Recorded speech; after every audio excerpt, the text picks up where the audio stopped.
Welcome to today's webinar, the Cigarette Litter Prevention Program 2024 Grant Overview. I'm April Wennerstrom, Director of Training for Keep America Beautiful, and today's webinar will welcome from the Affiliate Operations team, Dave Forcell, our SVP of Affiliate and Programs, Gabby Polo, Western Regional Director, and Jason Smith, Eastern Regional Director. Join us to lead the CLPP strategies and program overview will also be Tracy Leverty, KAB CLPP program partner, who's also the programs manager at Keep Virginia Beautiful. So let's do a quick housekeeping note. Before we dive in, I'm going to just provide some brief housekeeping notes for the benefit of our attendees. You will be on mute during this webinar, but you can put questions and comments in the chat and Q&A section. So to begin, why don't you throw in where you're located so we can see where everyone is located today. At this point, everyone is muted. Again, you can submit questions and you can put them in the chat panel, but it'll be great to see where folks are coming from today. So join us as we go through the 2024 grant program. I'd like to go ahead and welcome my colleague, Dave Forcell. Thank you, Dave. Take it away. Well, thank you, April. I do appreciate that. And I don't want to take too much time. We want to get to the meat of things here. But yes, my name again is Dave Forcell, Senior Vice President for Affiliates and Network, joined KAB in June, and I'm enjoying it and very optimistic about KAB's present and its future. So thank you so much for being a part of this today. And the cigarette litter prevention program has been a key element in what we've delivered around the country for a number of years. And for many of you, through you. And so we're grateful for your participation. And we also want to welcome people who are exploring this perhaps for the first time as well. Cigarette litter prevention, I always used to kind of think, gosh, those little butts are so small, really. I mean, why are we worrying about this? And the scale is quite extraordinary. In terms of how often these cigarette butts are in fact littered. And so it's important to address from a variety of standpoints, whether it's aesthetics, water quality, and more. So really they are the #1 littered item in the US. You see that they can collect in storm drains, ultimately leading to our waterways and perhaps even our water supplies that we are dependent on for our sustenance.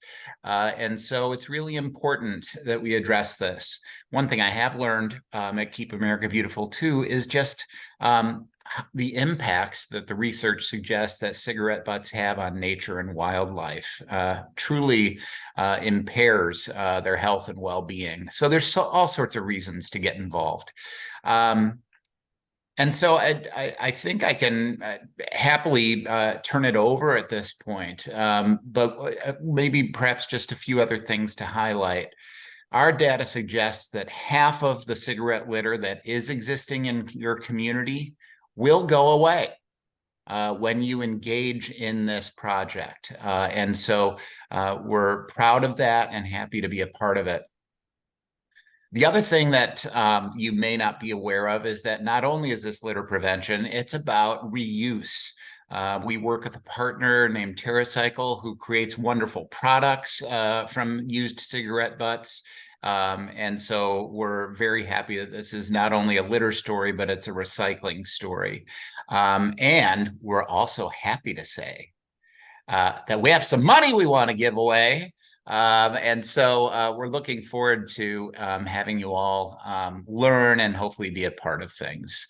I think that's it, April, from my end. Way to go. Thank you. So why don't we go ahead and introduce our next person in the box? That would be Gabby Polo, my colleague and the Western Regional Director for Keep America Beautiful. Hi, Thank you, Gabby. April. Hi, everyone, and thank you, Dave. I feel you're always hard to follow as a speaker. Dave is always so inspirational, and here I am about to talk to you about boring proposal and eligibility requirements. So thank you for bearing with me. So first, I want to echo Dave's excitement to be able to offer this funding opportunity again in 2024, and that's all thanks to our long-term partner at Altria. We also have some additional partnerships in the work that may allow us to grant additional dollars for this program in 2024.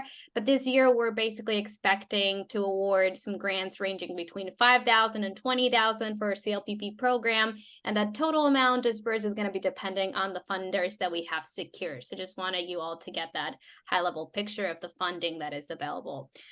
For this year, one of our key goals in terms of our grants for their CLPP program is going to be able to grow our impact by reaching more communities, right? So we're really encouraging applications that target new communities or form new partnerships, right? Trying to new neighborhoods. So of course, we will continue to support successful existing efforts, but we do want to encourage you to think about what partnerships can you leverage or create or strategies you could put in practice, right, to expand your impact so you can reach new communities, new neighborhoods, new cities, right? So we can really see that collective impact scaled.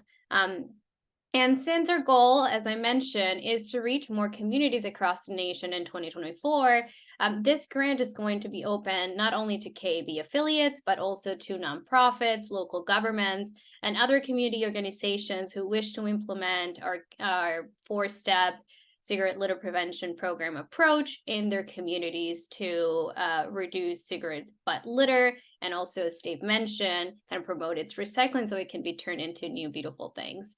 I will say that non-KAB affiliates are encouraged to partner with a KAB affiliate in their community if there is one. And I will also say that if you are a KAB affiliate, you will receive priority review as part of your benefits of affiliation with Keep America Beautiful. So in terms of what else is required, we are going to ask that you clearly articulate the need for the program in your community. We expect this to be competitive. And that's why we need you all to make a really strong case of what the panorama is in your community and why you think that, you know, a successful cigarette litter prevention program will make a difference. So you'll see that in the application. You also must commit, if you get awarded this grant, to implementing the 4 key CLPP program strategies. So that includes receptacles, raising public awareness. So there's a whole campaign behind that, reviewing litter laws and ordinance so you understand the policy landscape, right, that you're working and operating in, and of course, putting a local task force together. And Tracy will actually walk you through those in more detail in a few minutes, but I do want to flag that you must commit to implementing the program as is in order to receive that funding. You're also going to be needing to demonstrate your ability to conclude and execute the project and report on the project during the grant period. So you'll see questions in the application form that's designed to gauge that, right? So for instance, we'll ask you a little bit about the steps that you've taken to put together your task force and secure buy-in from different stakeholders in your community. If you're a recurrent applicant, we'll be looking at your execution track record and how you did in past years as well. So that's definitely something we'll be taking into consideration. And as I mentioned before, if you're a KAB affiliate, of course, you'll be getting priority, but you will have to be in Preston Circle for 2023 to be eligible to receive this funding. Next slide, please. So now we're going to dive a little bit into the grant review process so that you get a sense of how we'll review these and make a decision about these. So we're going to have a review and selection committee that's going to go through these applications, and we're going to ensure you kind of meet those basic eligibility and criteria that I just explained to you in the last slide. And we're also going to review and evaluate your application and rate it based on how well you meet the criteria that you see here listed on the screen. Which includes, you know, how well are you aligning with KAB's mission and its goal to eliminate littering, right, and promote recycling through this program. Again, that clear articulation of why you need to implement this program and what problems that you're trying to address specific to your community. You're going to have to demonstrate as well in your responses a commitment to reducing litter in public spaces and your innovation. And then also any expected impact and measurable outcomes that you're expecting to see, right? And that cigarette litter reduce or the materials recycle in the populations that you're serving. We also like to see, it's nice to see kind of intentionality in you kind of selecting where you're going to implement this. So rather, maybe it's a need, right? An area that you've seen the need for this, or maybe it's addressing a historically and economically underserved neighborhood or community. We also like to see that and take that into consideration. We also love to see when you tell us that you're leveraging other matching funds, right? When it's a kind of a collaboration, when you're engaging business and maybe they've agreed to support this in a way, like we want to know that and we want to support that as well. And of course, we're going to be kind of the basic gauging of your completeness, how clarity, the grammar, and sticking to the word limits of your application. So those are pretty basic ones. Next up, we have the timeline of what this grant cycle for the cigarette litter prevention program is going to look like. So we are expecting applications to open mid-December. So stay tuned for that. And they will run and stay open through February 15th, 2024. And that means that you have a little bit of time, right, to kind of figure out what you want to do, maybe leverage some partnerships, start putting together that task force, start gauging interest, right? So you have time to kind of get through the holidays, enjoy them, and really think through what you're going to do so you can put together a strong application in that time frame. So once applications close, we're expecting to move pretty quickly and announce grants and also move towards execution in March of 2024.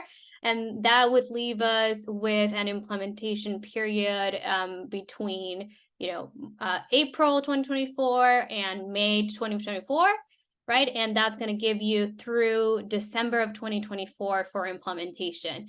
As you'll see, there's 2 reports that we're going to be requiring in 2024. There's an interim report that's going to be due September 30th, 2024, and that's going to serve as a check-in just to see how you're doing, to see if you're on track to complete this project and this program by the end of the year as it's stipulated. And if not, we can have a conversation at that time, right? And then there's also going to be a final report that's due December 15th, 2024. And then in turn, we will take all your lovely information and share it with our funders so that they can continue supporting this program in years to come. So I really want to highlight from this point on the importance of reporting. And Tracy will be covering a little bit more of what you can expect to be reporting in her portion of this presentation, but there was just a few points I wanted to make before handing it over. First, I wanted to assure you that the 2024 application process is going to be much more streamlined and simplified than it's been in years past. We really want to make this easy for you and for everyone, really. I also wanted to flag that if you've received a grant from Keep America Beautiful before, you would know that we have kind of a 70-30 disbursement rule when it comes to grant making. So we will give you 70% of the funding you're awarded upfront when you sign that grant agreement, and then you'll get the remaining 30% at the end once we receive your final report and kind of confirm that you've executed successfully the project, and then you'll get that final disbursement. And then 2 final points. So I wanted to clarify if you've been a recipient, especially in 2023, in 2020, I think 2022 and 2023.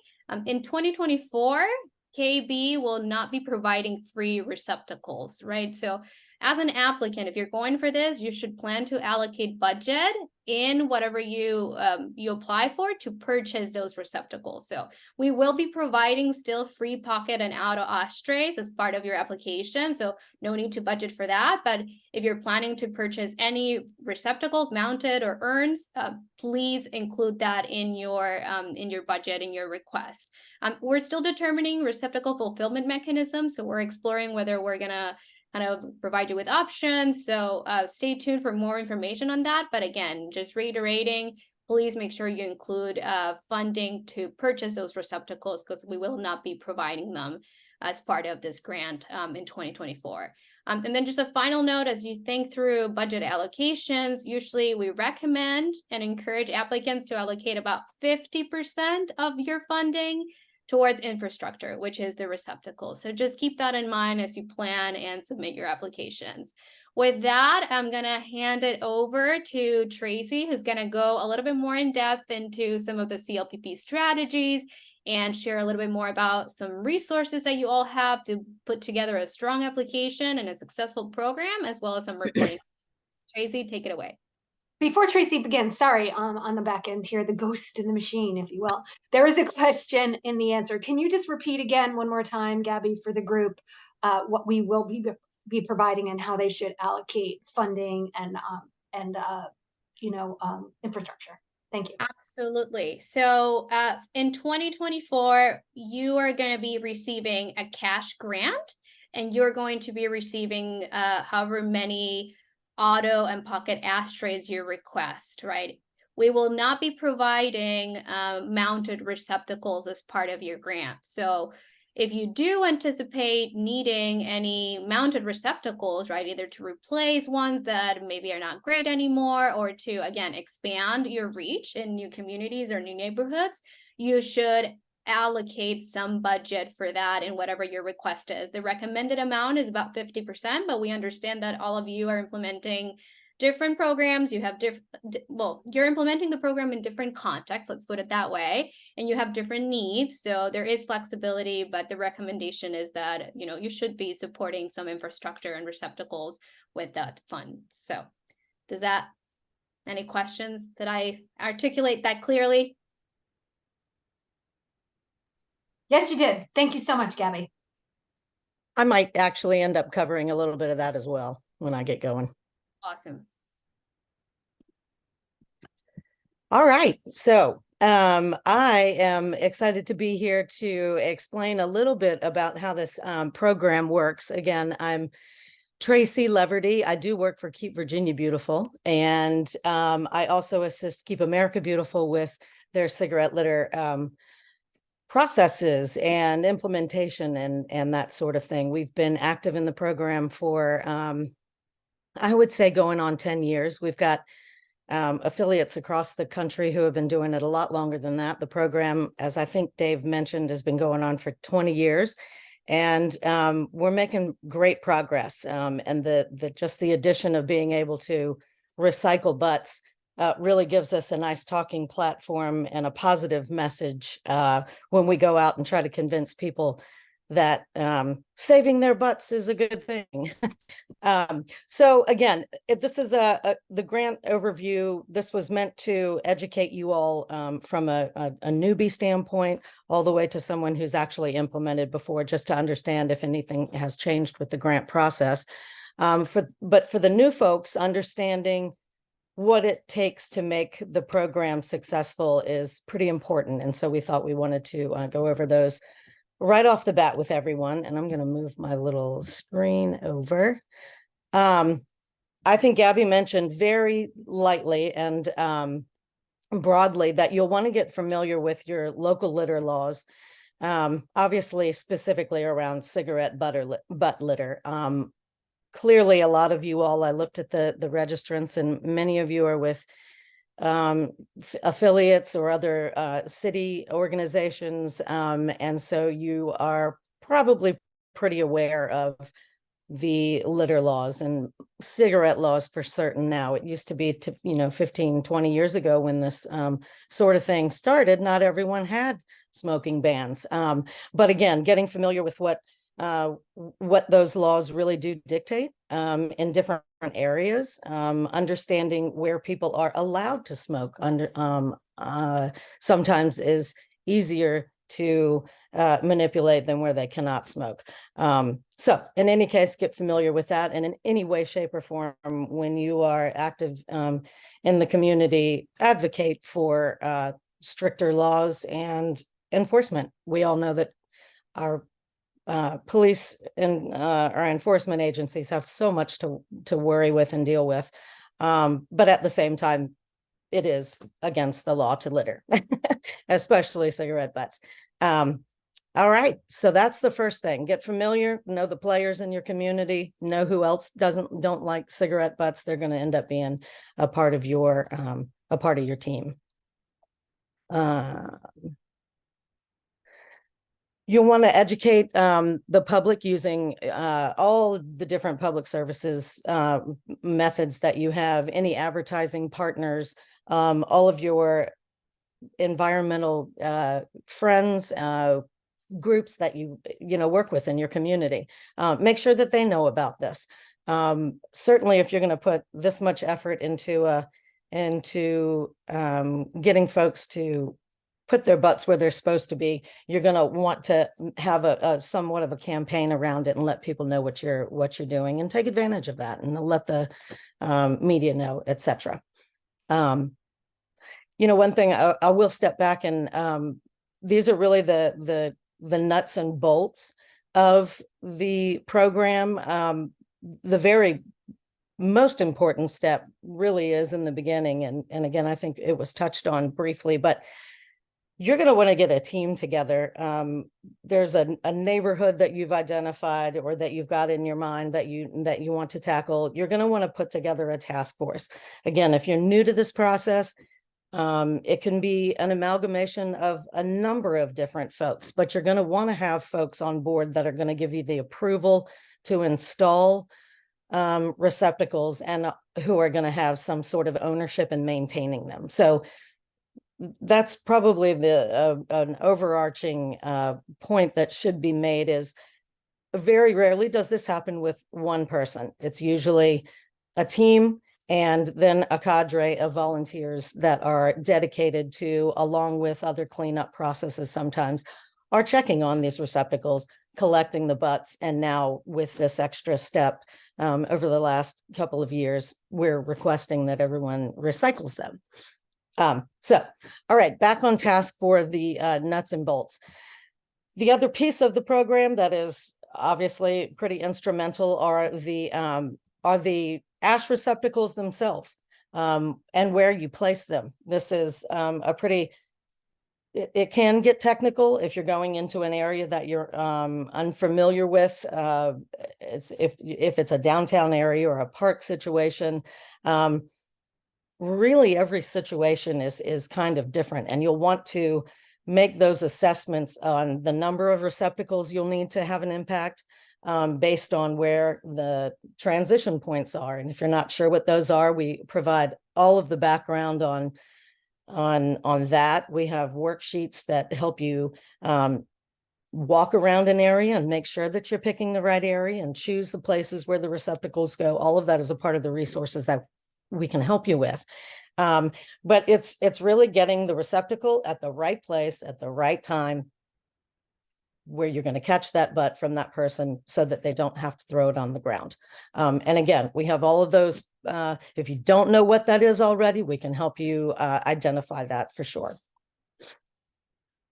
Another integral piece is this another tool that complements the more stationary receptacle type, is a pocket and auto ashtrays that, as Gabby mentioned, is a part of the grant. We give cash for, infrastructure for the receptacles.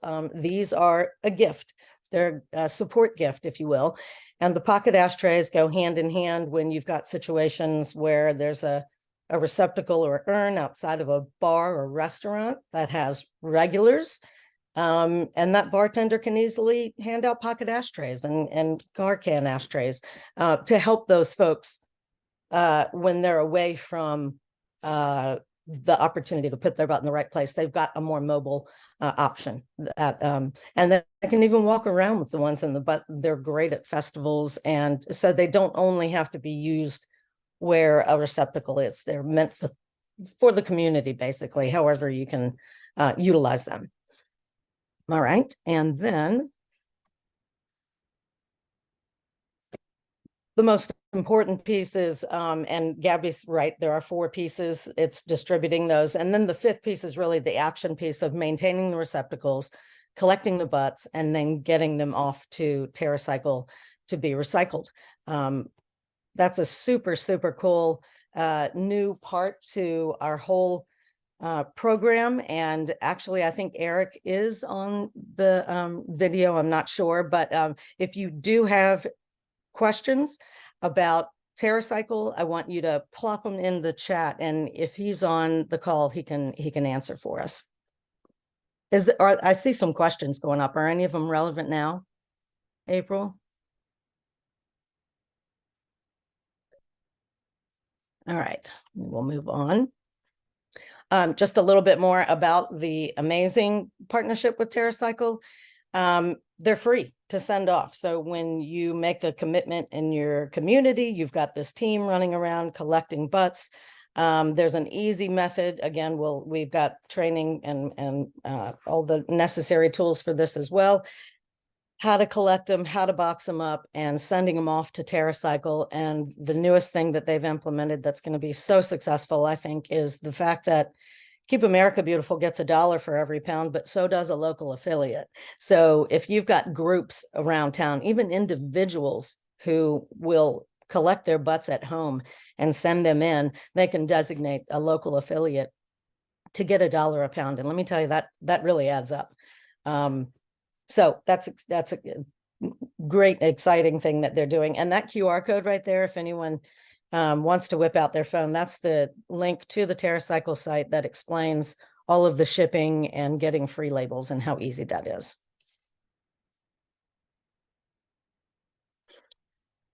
All right, so going into reporting requirements gets a little bit into the more technical piece as well. What you'll want to be prepared to do in your interim and your final report is let us know, obviously, where the date the receptacles were put in. A lot of folks give that to us when they're put in earlier in the spring, but certainly by the end of the process, we'll want to know the date that they were actually put into service, the location, the GPS coordinate. Our dream is to have a map across the United States that shows where upwards of 2,000 of these receptacles are at one point. We'd love always photos, stories. We need showcasing the program, where it is, the impact it's having, the number of likes your posts get socially, all that kind of thing. The estimate of the population served. Downtown area is going to have a different population than a more lesser park. A documented reduction in cigarette litter, and this gets back to the cigarette scan process, which is literally, it's not a cleanup. A scan is not a cleanup, but it's when you identify the areas that are worthy of a receptacle.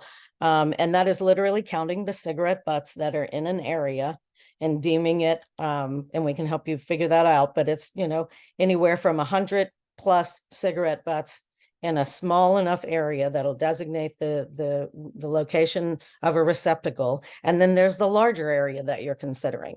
And we, again, have maps and ways to help you figure out those pieces of it. But you're going to go back to these locations, obviously, when you maintain the receptacle and do another scan and hopefully see, and what we've seen lately is an even more than a 50% reduction in cigarette litter where there is an option. I think the years that I've been involved, I've always seen, and we've always said it's 50, but being on the back end and seeing it's been a lot greater than that. 60 and 70, upwards of 80% reduction when there's an opportunity. And obviously it's more successful when there is some of these pictures show, a little bit of a campaign behind it. This was a good example because it was the group that does Adopt a Stop, which is the bus stops, also implemented and put the receptacles at each one of these. And so when they go and clean up the bus stop, they also maintain the receptacle. And that one had probably a 90% reduction rate. So as a part of documenting your reduction in litter, we'd like you to, and sometimes this can get tough, but weigh the cigarette butts. And then that second piece is to recycle them. And sometimes this can be the most difficult piece, to get the different folks who go out to all be on the same page of collecting what to do with them afterwards. And a lot of times affiliates step in for a neighborhood group and say, just bring them to my office or bring them to a location and we'll take care of shipping them out. But again, we've got tricks and trades for all these different elements. So don't let any piece of this scare you off. We'd certainly love to know about all your media coverage that has taken place. And we've got templates for media releases and can provide you with all of that information. And then, of course, any promotional materials you've used to put out there. Yeah, either a lot of, we know a group in Roanoke who's done coasters. You know, a restaurant was doing coasters anyway, and they decided to do a stamp, and they did a stamp on the back that was promoting the CLPP locally. So that is what you can expect to have to capture along the way.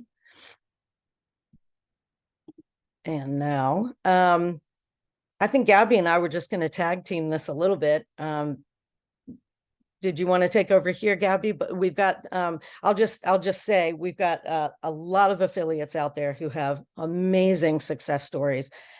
You know, even though I've been doing it for 5 or 6 years myself, I still, every time I'm on the phone with the folks that across the country who have been doing this longer, deeper, better, bigger. I mean, we've got so much experience to pull on, and we are excited to share that in a number of ways with new grantees in 2024. Okay, I think I'm done. Maybe for a minute. And for a minute, just for a minute. Yeah, and I see there's a question in the chat. So let's kind of wrap up the presentation part of it, and then we'll turn it over to questions if that works. April, I see you came back on camera. Okay, so in terms of what to do next, so stay tuned for the application to formally launch, right? You're going to be reviewing all that information as you go through the application, so you'll be able to see what we're asking of you. And again, you have solid time to prepare a solid and strong proposal. And then they'll be due again February 15th, right? So hopefully that gives you enough time again to submit something robust. If you're a KB affiliate, you're going to be applying directly via the affiliate hub. So we'll make sure to provide instructions. If you are kind of a not an affiliate, but a community partner, there'll be a different way for you to access that application as well. And again, all that information we'll follow up with. We also wanted to leave you with some, I think, tips to be successful. And as I mentioned, I think you have kind of this time to really think through, you know, what are those partnerships, what are those strategies that you're going to deploy to really be able to have a successful implementation the new year. And I know, Tracy, you had a few things that you wanted to share, and I also know we have some of those success stories from the network joining us today. So I'll turn it back to you. And I also wanted to invite anyone who has implemented this program successfully to share anything that they think would be useful for others to know as they embark on this wonderful journey to eliminate and recycle cigarette butts in their communities.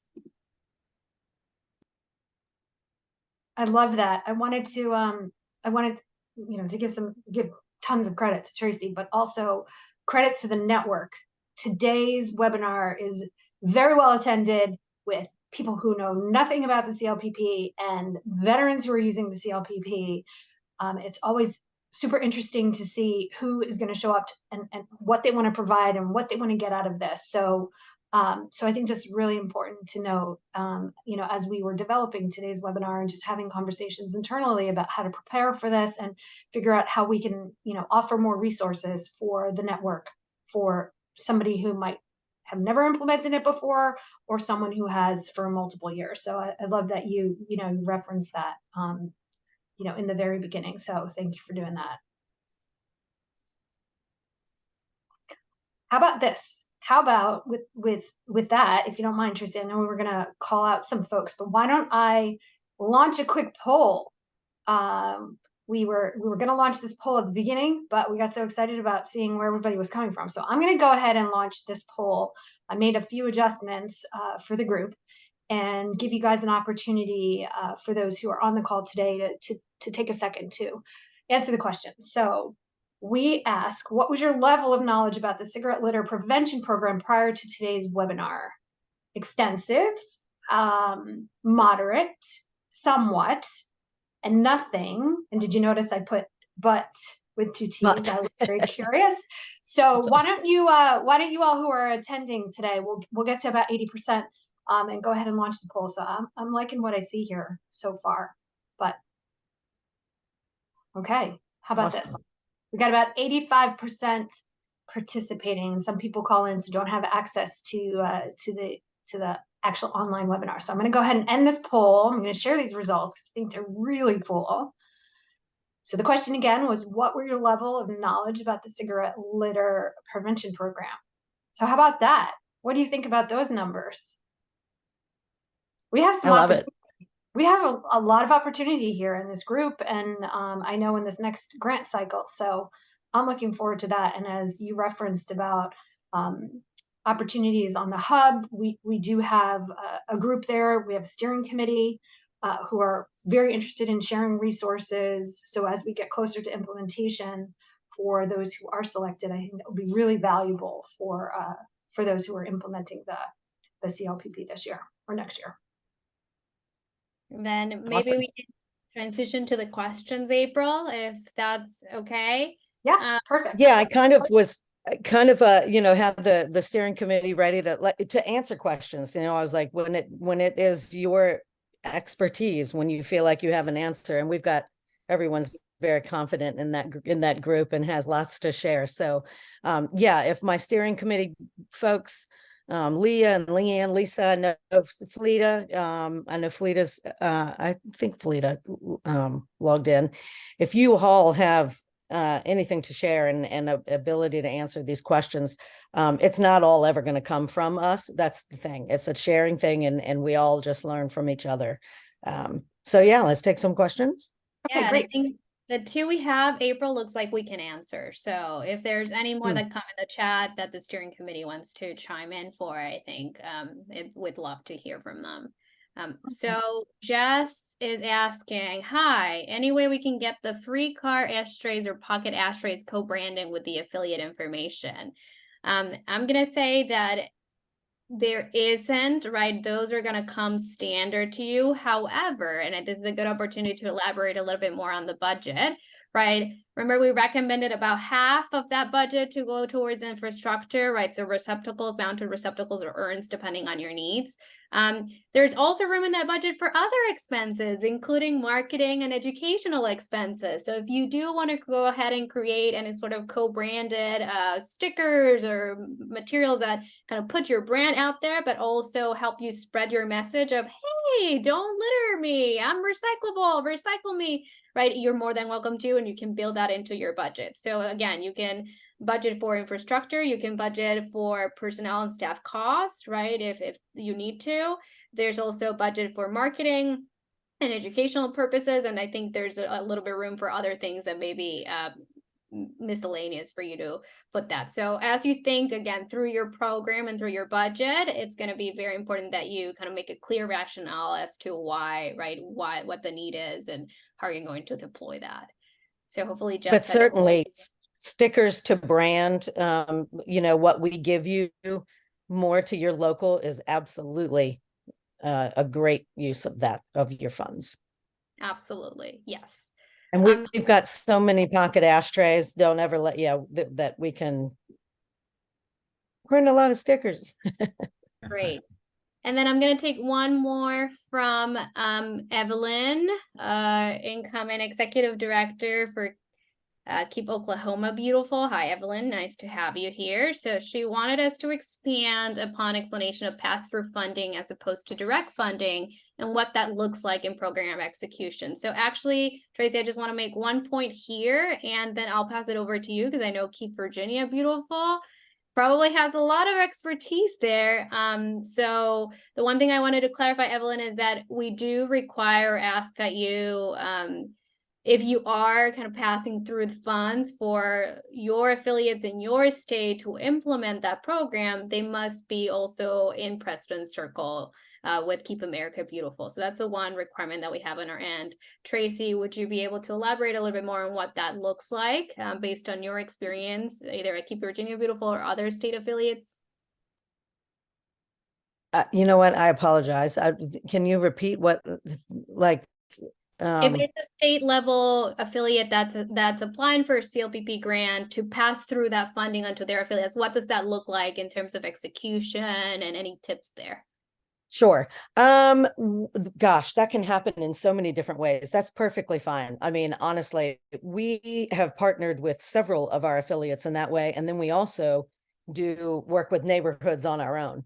So, I mean, and I can help, I can walk you through that on the back end, or, know more specifically who exactly you're talking about and assist there. But yes, that's allowable and doable.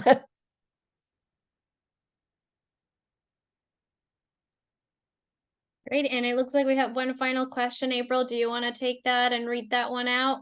Sure. So the question is, where can we view past CLPP case studies? I definitely need help thinking through how the butts will be collected. And it's a two-part question. So are we required to send them to TerraCycle for our program to be eligible? I can take a little bit of that. Go.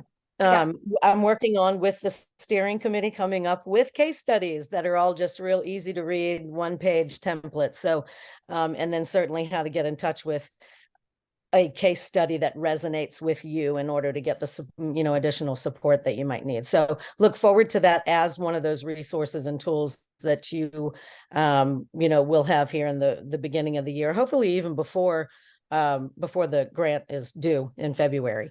And I agree, the collection of the butts is a very big process. It's something that that many, I'm sure a lot of the affiliates that have implemented the program will have some feedback on that and how to sort of tackle some of the obstacles, the pushback that you get from folks on the collection.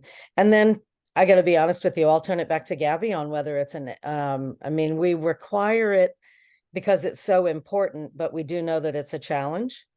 So, know what else to add to that part of it. Is David still with that? Because I think we need to look further into whether that's a requirement. I know for 2024, we are really going to be prioritizing the recyclability piece of it, because we really want to expand kind of awareness around this is not litter. This is something you can turn into new things. So Dave, any thoughts on that?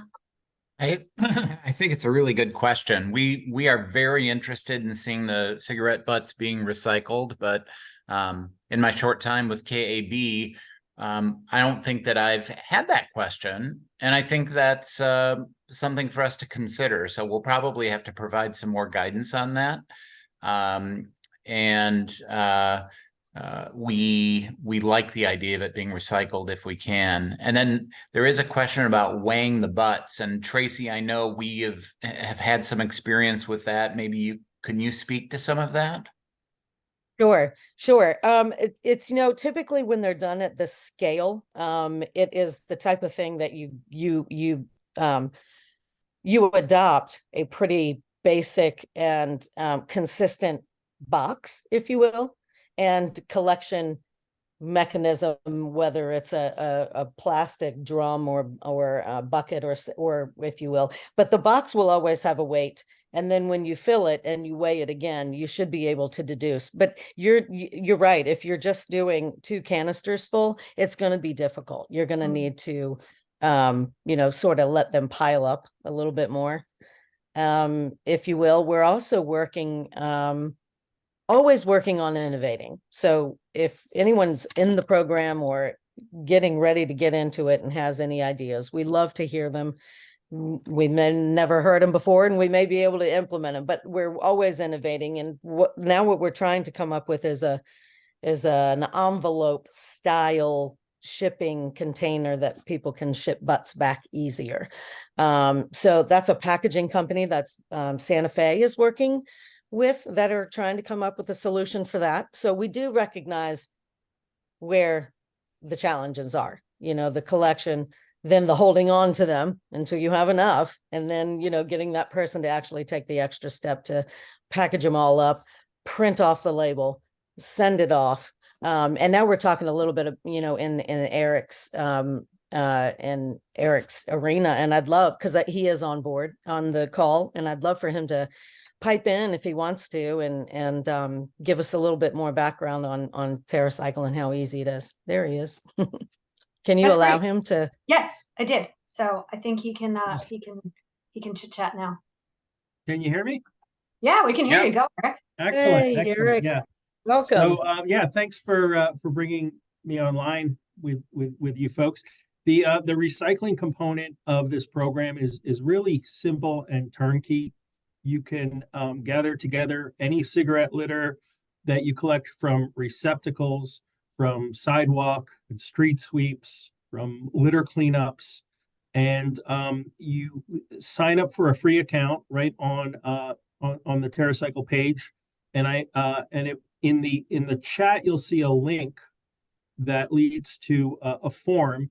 If you just fill out that form, then you'll be eligible for the bonus $1 per pound for the affiliate in charity donations, and we can help set you up with the account. We'll get you into the system if you need any help, and then you just generate free UPS labels whenever you want to ship the waste. You can ship between 0 and 70 pounds with a single label, but you can request as many separate labels as you need if you have if you're doing a huge cleanup and you need to ship more than that. What you want to do is you want to just tie up the waste, the cigarette litter, in a trash liner or a plastic bag, and throw it in any repurposed box and slap on the label that you download from our website, and that's all there is to it. And when it arrives at our MRF, we weigh it, we scan it, and you can track right from the dashboard on our website all your shipments. So you can see over time how much how much cigarette waste you've shipped and diverted from landfill or incineration. And then we process the cigarette waste, and with it we create all kinds of consumer and commercial products, from outdoor furniture, picnic tables, park benches, to industrial pallets, and things like buttons and tool handles as well. So it's a great program. It's easy to implement and participate in, and we would love to have you do so. And it's a great way that those additional funds can add up significantly on the time over time, especially if you have a bunch of receptacles and cleanups out there. That's great. Yeah, thank you. That's a fantastic summary. Thank you, Eric. Mm-hmm. Someone, Leah, actually had made a suggestion. I think most can see the answer, but at KGIB they use a hanging fish scale to weigh smaller amounts in the bag so that they can get a number. I envision that, those. I don't fish, so I don't know how that works, but I guess it works. So thanks for that suggestion. Okay, another question while we still have Eric on the line. And we are working on this as well on the back end here at KAB. So is there somewhere we can get photos of the products that the butts get turned into? So we do have some assets with that as well. So we'll share those with the group. And that's another interesting thing. They do get turned into benches, and Eric did some homework and with his team, and they came up with a way that some of the folks implementing this program have marketing dollars. They've already got a campaign in force, and they've got marketing in place, and they're extending. And another way to promote the program is to actually order one of these benches for proof in the pudding that this is what these butts are turned into.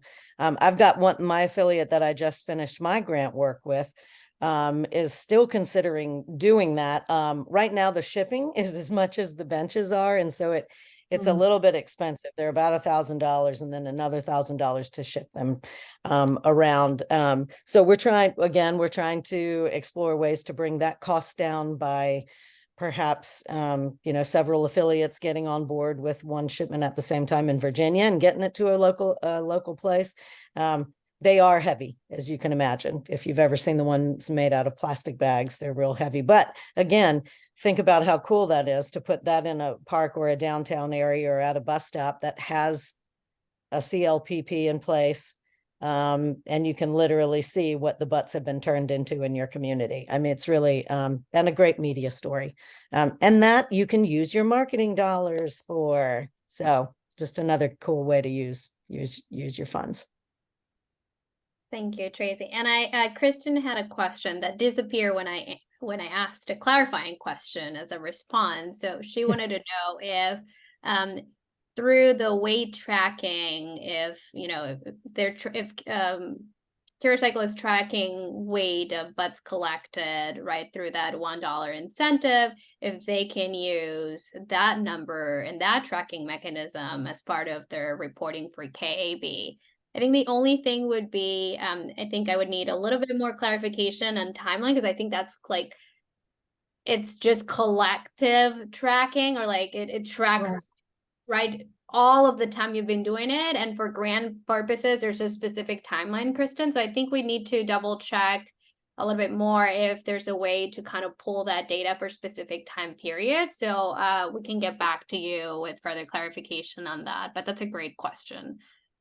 Well, and I guess the idea with that too is, even if I'm going to go back to my other neighborhoods that we've done, in 2022, we were in Petersburg in the Tri-Cities area, and I want to go back and tell them, you've got to start recycling and mention KAB. They don't have Keep Petersburg Beautiful, so they're going to give it to KVB, or, so it actually could even go outside of the neighborhood. So it might be, and that's our hope, is that, everyone goes back to, and I love, we've got so many new folks on here, but for anyone who knows of a program in place, or you're active in one now, make sure that they're recycling and the ones in the past know about recycling, and get them on board with this donation, this butt donation thing, because that's how it's going to grow for you.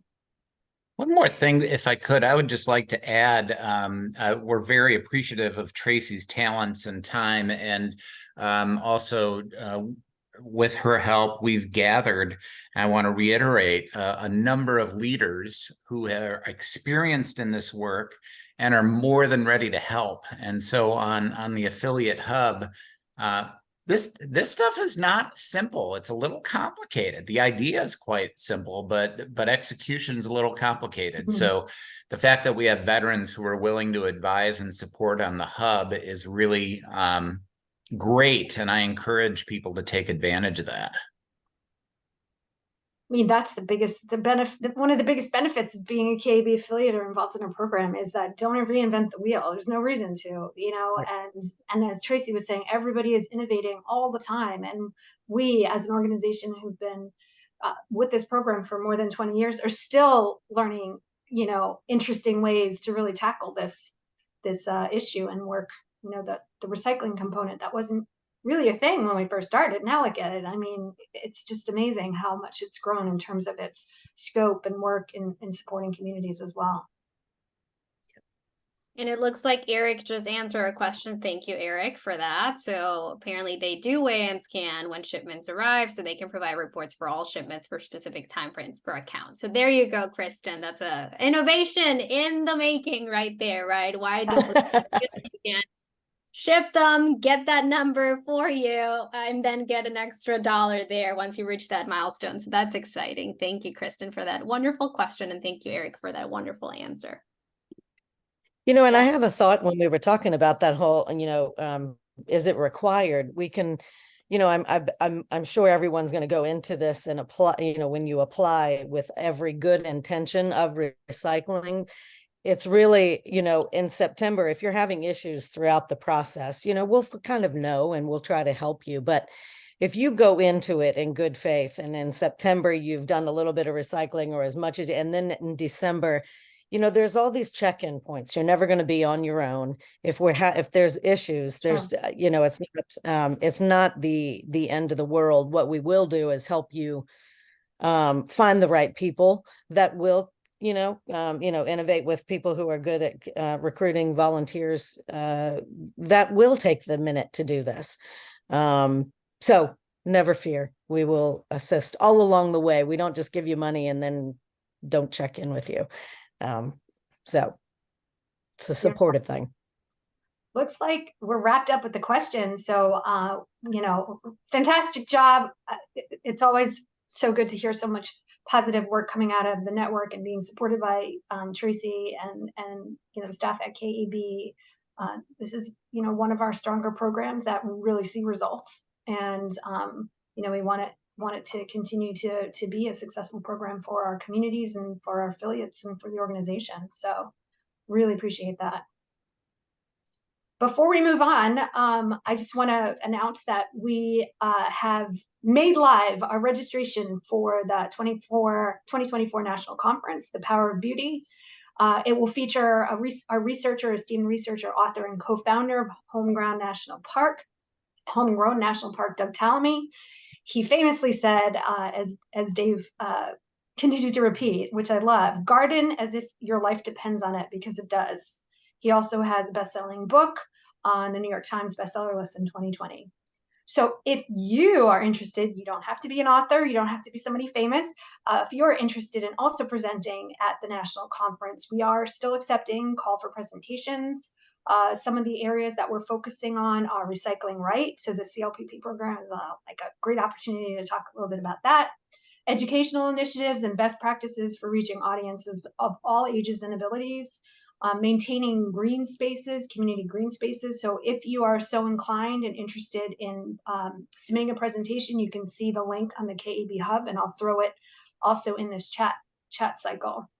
And then Diva, I'll go ahead and let you remind folks about the TerraCycle donating, if we haven't talked about it enough. So we know that TerraCycle will be donating $1 per pound of cigarette waste from the KEB program and CLPP grantees. So we really encourage you to apply, fill out that application.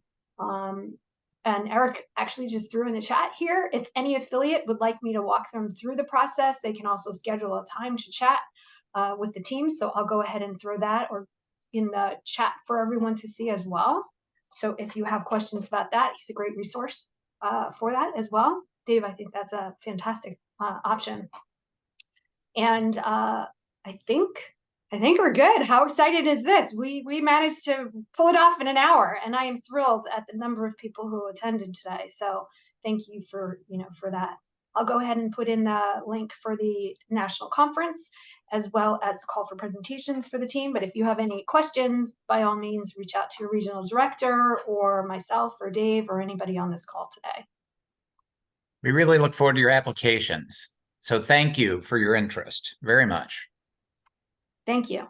Thank you, team. I hope you all have a great afternoon and appreciate all of your work today. Thank you. Take care.